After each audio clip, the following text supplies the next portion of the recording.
एक बार रिकैप कर लेते हैं कि डिफरेंशिएशन एक्चुअली क्या होता है। हमें ये बताता है कि अगर हम किसी मोशन को एनालाइज कर रहे हैं तो एट दैट मोमेंट हम जिस क्वांटिटी को देख रहे हैं हम ये जानना चाहेंगे कि वो क्वांटिटी कितना तेज़ चेंज हो रहा है। जैसे अगर तुम गाड़ी चला रहे हो, तुम्हारा पोजीशन चेंज हो रहा है, तो तुम क्या जानना चाहोगे कि तुम्हारा पोजीशन एट दैट मोमेंट कितना फास्ट चेंज हो रहा है। तो उस क्वांटिटी को हम क्या बोलते हैं? Instantaneous velocity. Is that clear? अगर तुम ये जानना चाहोगे कि तुम्हारा वेलोसिटी कितना तेज चेंज हो रहा है एट दैट मोमेंट, तो उसको हम क्या बोलेंगे? Instantaneous acceleration. सोचो एक तार के थ्रू चार्ज फ्लो कर रहा है और तुम्हें ये जानना है कि चार्ज कितना फास्ट फ्लो कर रहा है एट दैट मोमेंट, तो हम लिखेंगे dq/dt। उसका मतलब क्या है? Instantaneous current. हाँ या ना? समझ में आ रहा है मैं क्या बोल रहा हूँ? सो इसमें हम लोगों ने लास्ट क्लास कुछ क्वेश्चंस किया था, आज भी कुछ करेंगे। देखो, लेट्स सी दिस क्वेश्चन। सबको याद आ गया ना? सबको फॉर्मूलास याद है ना? हाँ, डिफरेंशिएशन ऑफ ए कांस्टेंट हमेशा क्या होता है? Zero. Differentiation of x to the power n is equal to nx to the power n-1, है ना?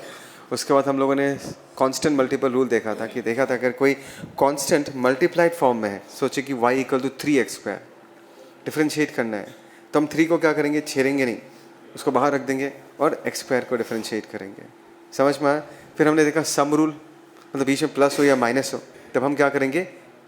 इंडिविजुअली क्या करते हैं? डिफरेंशिएट कर देते हैं। ठीक है। सो अभी ना इस क्वेश्चन को देखते हैं।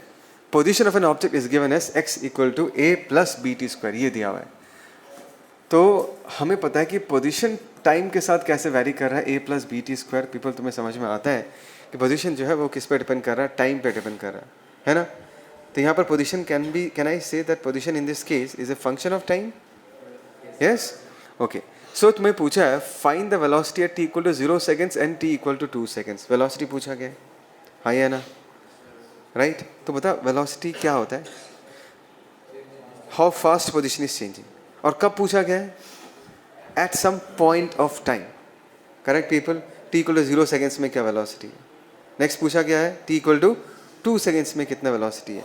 सो are the information asked for a particular moment of time? Yes, t equal to 0 पे पूछा गया है और t इक्वल टू 2 सेकेंड्स पे पूछा गया है। हाँ, t का, हाँ वही पूछ रहा हूँ, उस इंस्टेंट का पूछा है। t equal to 0 seconds and t equal to 2 seconds पे जो वेलोसिटी एट दैट मोमेंट कितना वेलोसिटी है, यही पूछा गया है। Is that clear? Is that clear people? So हम जो अभी वेलोसिटी निकालेंगे उसको हम क्या बुलाएंगे? We shall call that at instantaneous velocity. Velocity निकालना है तो हमारे पास डाटा किस चीज़ का दिया हुआ है? सब लोग सुन रहे हो ना? x equal to a plus bt²। तो हमें देखना कि x कितना तेज चेंज हो रहा है। x के बदलने के पीछे का रीज़न क्या है? टाइम है या नहीं है? टाइम बदलता है तब जाके x बदलता है। So how fast x is changing with respect to, come on people, with respect to time. So अगर हमें वेलोसिटी चाहिए सो हमें लिखना है dx/dt, rate of change of position with respect to what? Time. ऐसे हम बोलते हैं, ठीक है? कैसे बोलेंगे हम इसको? Rate of change of position with respect to time. So in this case dt of x के जगह हम लोग क्या लिख सकते हैं? a plus bt²। तो कौन सा rule? Sum rule. a constant है, b कांस्टेंट है। a को डिफरेंशिएट करेंगे तो क्या निकल के आएगा जनता? 0 प्लस b को छेड़ना नहीं है। हम अगर t² को डिफरेंशिएट करते हैं तो क्या आएगा? nx to the power n-1। 2t आएगा, नहीं आएगा? तो हमें जो ये मिला, ये क्या मिला? This is twice b into T, है ना? क्या पीपल तुम ये मानते हो ये भी फंक्शन है?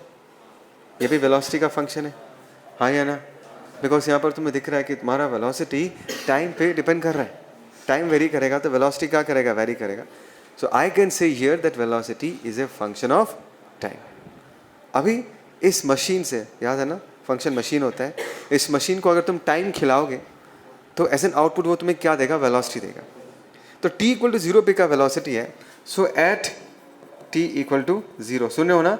वेलोसिटी क्या होगा? Twice b into 0। आंसर क्या निकल के आएगा? 0 मीटर पर सेकेंड। समझ में आ रहा है? इसको भी हम कौन सा टाइम खिलाएंगे? 2 सेकेंड्स। तो वो 2 सेकेंड पे जो वेलोसिटी वो बताएगा तुम्हें, है ना? तो at time t equal to 2 seconds velocity का वैल्यू क्या होगा? Twice b into 2, that is what? 4b। यहाँ पर b का वैल्यू दिया हुआ है, b का वैल्यू कितना दिया हुआ है? 2.5। तो कितना आएगा? 10 मीटर पर सेकेंड। यहाँ पर नहीं, वेलोसिटी का इवेंचुअली एक्सप्रेशन तो मीटर पर सेकंड में ही आएगा ना, इस बी का भी तो कुछ यूनिट होगा, टी का भी कुछ यूनिट होगा। एक बार पॉज करना,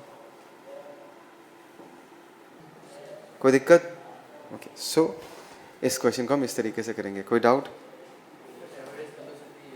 oh yes, one more question है, राइट? ऑन कर दे, ऑन ही है क्या? अच्छा, सो नेक्स्ट क्वेश्चन क्या है? What is the average velocity between T equal to 2 seconds? बहुत ही बढ़िया क्वेश्चन है, ये तो पार्ट में भूल ही गया था। नेक्स्ट क्वेश्चन में क्या पूछा गया है? Average velocity between 2 seconds to 4 seconds. Now this is very interesting. अभी जो हमने निकाला वो क्या निकाला? Instantaneous velocity at t equal to 0 at t equal to 2 seconds. Average निकालना है तो हमें हमेशा पीरियड ऑफ टाइम चाहिए होगा। पीरियड समझ में आता है? एक लंबा टाइम चाहिए होगा, फाइनाइट टाइम चाहिए होगा। और यहाँ पर हमारा पीरियड ऑफ टाइम कितना है? 2 सेकंड्स टू 4 सेकंड्स।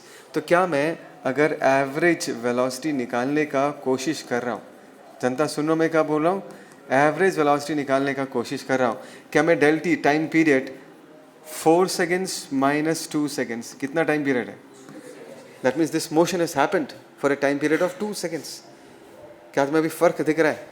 यहाँ पर हम लोग पीरियड ऑफ टाइम ले रहे हैं, यहाँ पर हमने मोमेंट ऑफ टाइम लिया है ना। तो ये हो गया हमारा total time period of motion, that is equal to what? 2 seconds. Is that clear? अभी एवरेज निकालने का एक ही फॉर्मूला है तुम्हारे पास, total displacement by total time. Time हमने टोटल निकाल लिया, डिस्प्लेसमेंट निकालना है, यस और नो? तो एक बार इस पे फोकस करते हैं। ये तुम्हें क्या बताता है? एक्स तुम्हें इन दिस केस पोजीशन बताता है, नहीं बताता? तो t इक्वल टू 2 सेकेंड्स पे तुम्हारा बॉडी का पोजीशन क्या था? Can I put x bracket t equal to what? 2। इस मशीन को अगर हम 2 खिलाएंगे तो मुझे ये पोजीशन बताएगा, नहीं बताएगा? हाँ, सो इन दिस केस अगर मैंने 2 खिला दिया तो ये बताएगा a plus b into 2।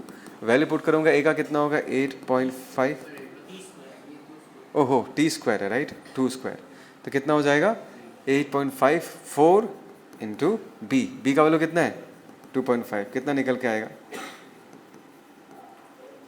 Right, 10 plus 8.5 मतलब 18.5 मीटर्स। ये क्या है? ये क्या है? पोजीशन है, डिस्टेंस नहीं है, पोजीशन है। मतलब अगर ओरिजिन है, ओरिजिन से कितने दूर पे है? x इक्वल टू 18.5 मीटर्स पे। समझ में आ रहा मैं क्या बोल रहा हूँ? अभी हम निकालते हैं what is the position at t equal to what? 4 seconds, है ना। तो इसमें अगर हम पुट करेंगे इस वैल्यू पे, इस एक्सप्रेशन में पुट करेंगे, दैट इज 8.5 प्लस बी का वैल्यू कितना है जनता? 2.5 और 4 स्क्वायर कितना आएगा? 16। बोलो तो कितना आएगा ये एक बार कैलकुलेट करके फटाफट जल्दी से?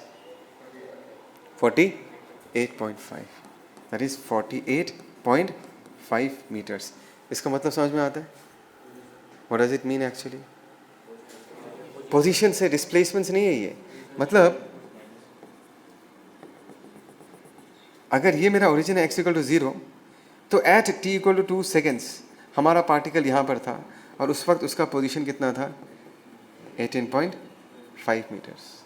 Eight t equal to 4 seconds हमारा पार्टिकल यहाँ पर है और इसका पोजीशन कितना है? यहाँ से यहाँ तक, that is how much? 48.5 metres.